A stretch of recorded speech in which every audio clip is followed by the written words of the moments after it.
your fun. This is a double treat for me because I'm going to be introducing the feature, which I always like to say. I get to praise and heap praise upon someone in public, but the feature this evening is my wife, Wendy Wolters. So this is like a double thing. Give her a round of applause. This is great. It's going to be good. I'm tightening up this thing so it doesn't fall on me. Now, I've known her for many years. In fact, we'll be this year, coming in August, will be our 30th anniversary. So we have been together a long time. And if you knew me, you'd say, you put up with that? Yeah. Anyway, enough of that. The thing that's amazing about her poetry is that I've always felt it's unique. Wherever she goes, it's different enough from what I usually hear because of her focus. And her focus is on the ethereal, the desire, the intense, heartfelt desire to be good, helpful, kind, considerate, courteous, even at cost to herself, when she doesn't even tell a person that that's what she's doing. And for her, it's a very special time when that's recognized or it's shared. Sharing, caring is really very important for Wendy. And her poems bring that out in many ways. Sometimes it's sitting in the park and having birds approach. Sometimes it's dance. Sometimes it's the ocean. Sometimes it's the heartfelt desire to connect to the universal cause, purpose. And I could go on and on with the words for that, but there is something ethereal about where she comes from and what she talks to. She talks to us, but she also talks to everything and everyone. Nothing is left out. So I'm going to have her come up here to a riotously loud applause. Wendy, come on up here.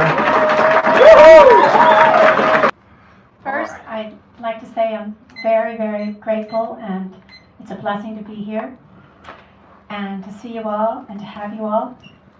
And I'd like to ask you to resist, it's natural to clap, but if you just don't clap during it, I'll have a little more time to get a little bit more in. I'm going to really try not to comment between my poems. I tend to like to do that. I'm going to try not to do that. I'm just right into them.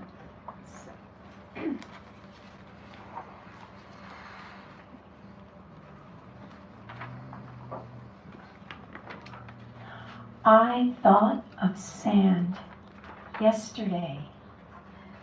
All those grains that passed through my fingers in the twinkling of an eye, that spread the beaches of the earth wherever oceans kiss shore. Sand stretching vast through millennia and more, ground down pasts, once stable, now smooth, into ever-changing moments of form into anything stuff. Imagine life as sand, everywhere, supporting dreams, poking holes of stuckness away, inviting strangers to become neighbors, reinventing fences of protection to overcome barriers. Sand upon sand, recalling forgotten lands, I watched the hourglass as it slowly emptied out, and half the way while turning it over, saw infinity's lemniscate, spied the play of unity in polarity's pull, saw wisdom meet understanding, and desire, once scattered, form meaningful patterns. And when I thought of sand yesterday, I remembered the Tao, the way of life, the beautiful harmony, all accepting, all forgiving, all blessing the blessed life, seeming to negate itself, but striking the balance instead.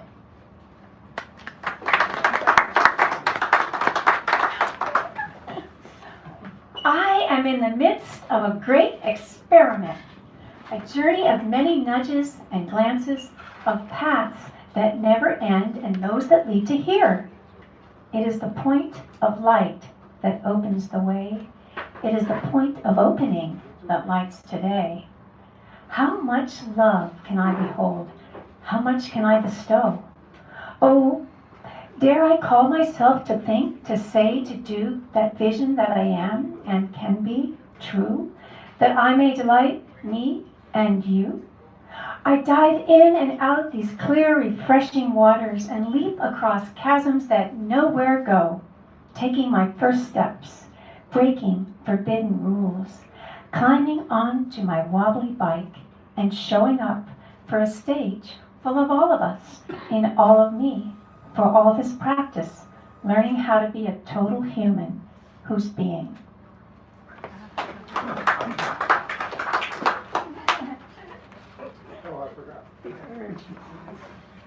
This poem is called At the Beginning of Possibility. At the beginning of possibility, the brink of what could be.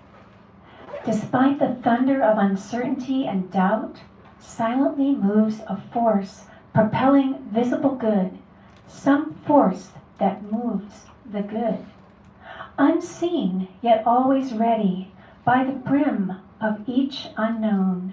Amid a mask of shadows cast, stillness comes to show the light. Letting go into the mystery beyond life's broad horizon, no longer seeing just distinctions in the mirror, but differences of every kind, quietly, assuredly, fading away, quietly, fading away.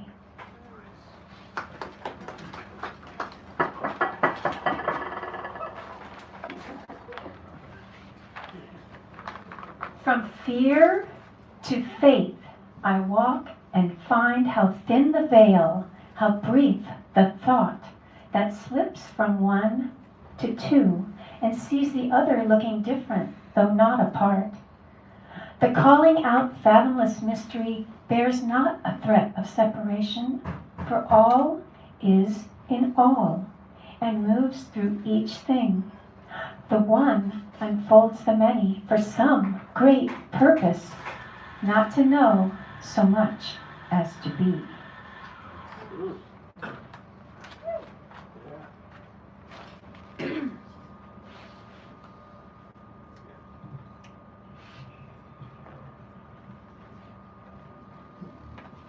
Dancing, free. I can't wait. I can't wait one more moment to slip into some comfy dancing clothes and ride out of precedent, out of my head, out of the beaten track of his thoughts. Can't wait. Slide into some smooth grooves with my favorite dancing music. Oh yeah, I can't wait one more moment to stop this narrow confine of my thoughts, thinking about, what did I say? What was that? Oh yeah, feeling my body flow with the waves of this melody and rhythm. At the rhythm, I'm under the spell now, and there's no going back, caught in this world fusion sound. Makes me break free, stepping out just to be. Can't wait one more second. I'm in my comfy dancing clothes, riding out of precedent, dancing with these smooth grooves. Had enough thinking about that narrow confine. Dancing up and way on down. Tired muscles are warm and loose. Dancing free till everything's new. No more tripping, no more loss. My heart's on fire and going higher. I'm in love. Bedazzled by love. Caught in shimmering world fusion sound. Making me move. Dancing free. Oh, yeah. I like that. I keep almost memorizing.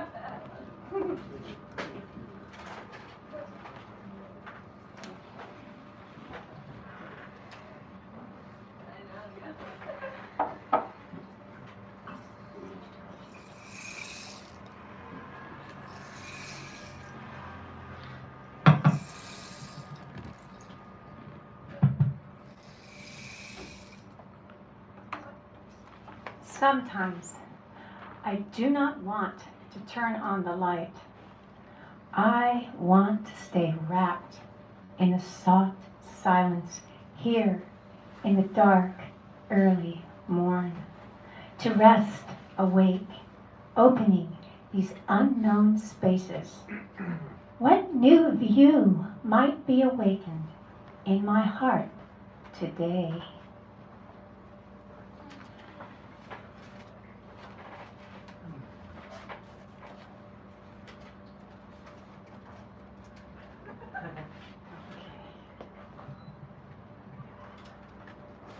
Now I get to a more serious,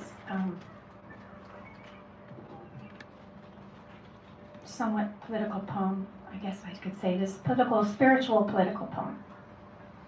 How do we hold it all? Somewhere, gentle love receives a baby newly born, young eyes and ears, a brand new slate. What will she see? What will he hear? A world of beauty, a world of grace, or ugly greed and hatred's lies? Ugly greed and hatred's lies in places where bombs drop from terror skies, in places where people lack power to thrive, where it is rare to eat an adequate meal or sleep in a bed with a roof over one's head. How do we hold it all? Aware of these differences around the globe, from wonders sublime that raise hearts high to the cruelty of indifference that shocks the soul. A fresh new life with hope ahead, others cut short or haunted by dread. Somewhere a village comes to be. People build houses, grow food, and sing. Art is created on every street, and millions of trees are planted in a day. Hundreds of thousands caring for the earth, while climate careens with change. While climate careens with change on the earth, fires wreak havoc through miles of land. Whole towns are destroyed by water and wind, and families by guns from without and within. Yet somewhere else, somehow, some way, kindness reigns and hope shines its ray. Where children in hospitals laying in beds receive comforting cards on Valentine's Day, and in another city that decides to show care, parking meters play unusual roles, helping end homelessness as their goal. Positives and negatives side by side reveal the heart's wound of disbelief, the mind uplifted or horrified as well, light and dark reflecting all that is. How do we accept such disparities? Keep our hearts open, keep our faith strong. We love and fear and wonder what will be. How do we hold it all? It takes an effort in this day and age to find good news, hidden often as it is.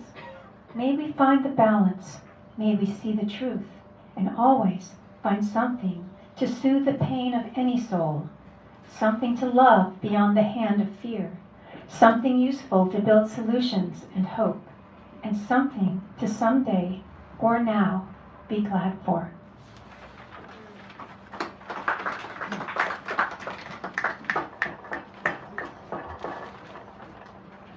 Okay, this is my protester's declaration. Say what we want, not what we fear. Say what we love, not what we hate. Say what connects, not what divides. Say what the heart knows, not what the mind says. Say we support the unity of life, not the illusion of controlling its nature. Say we are conscious about the choices we make, not waiting for them to be made for us. Say we are listening better, responding more, and reacting less. Say we are realizing how little we understand ourselves, others, and the marvel of this earth, so we can become a little more compassionate and a little wiser, using a language of life. Yeah.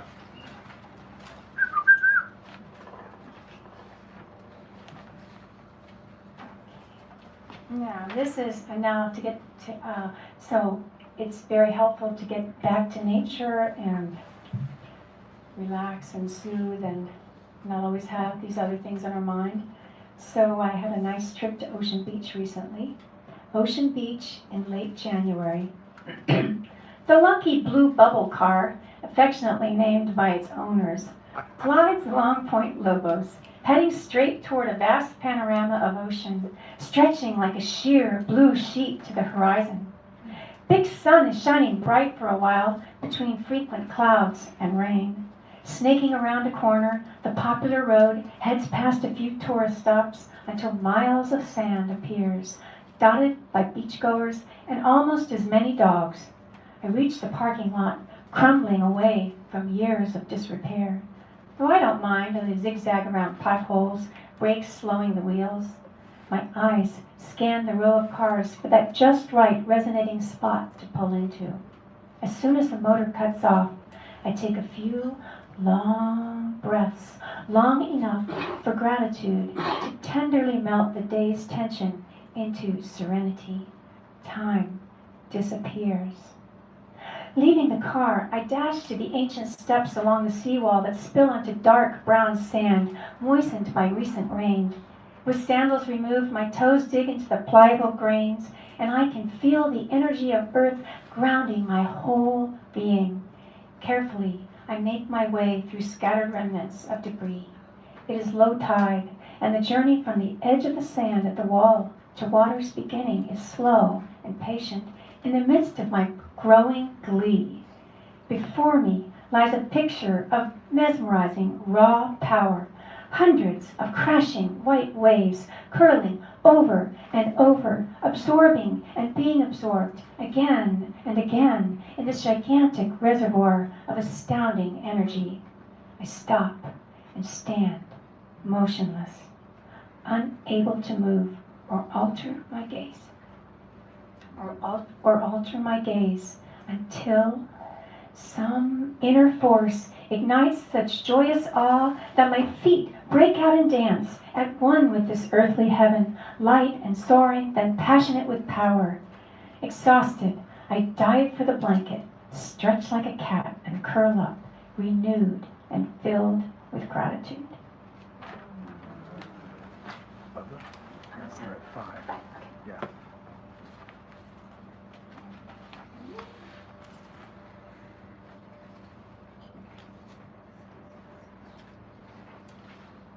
This poem is called Sweet of Hope.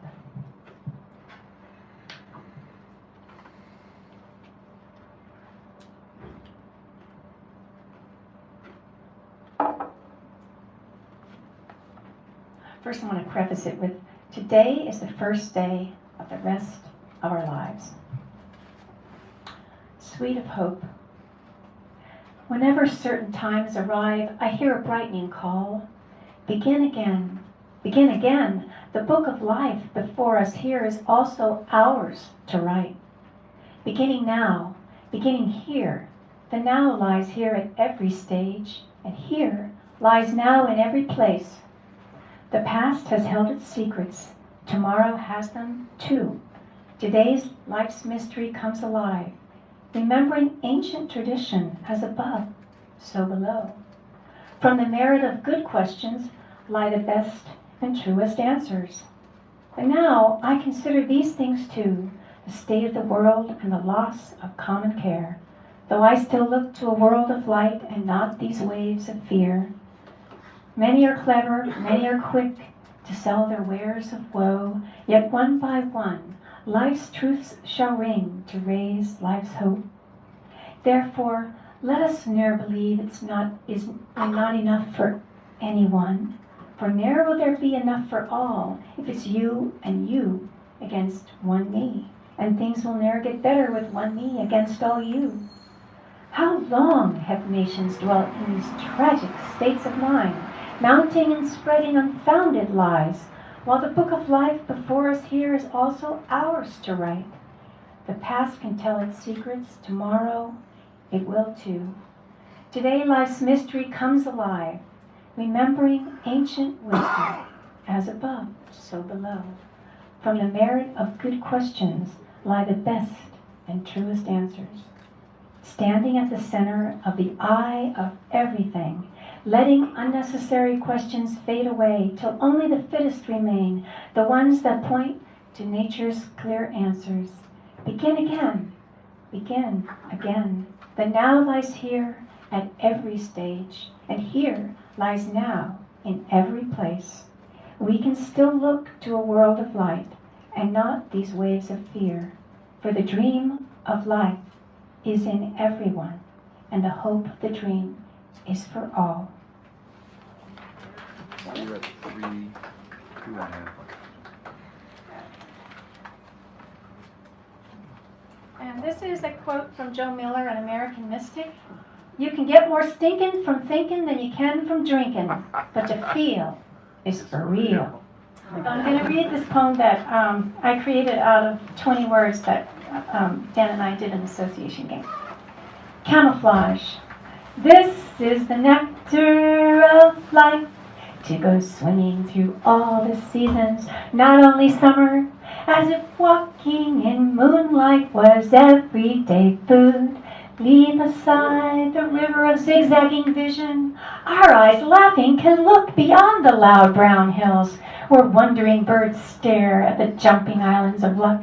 We want so much to be happy, hear the music and flowers, smile back at our serious, solid wondering. See through the costumed stage with its rope around freedom. So perhaps we can play like the people who act up, bounding chocolate across the eternal green of hope. Thank you. Thank you, Wendy.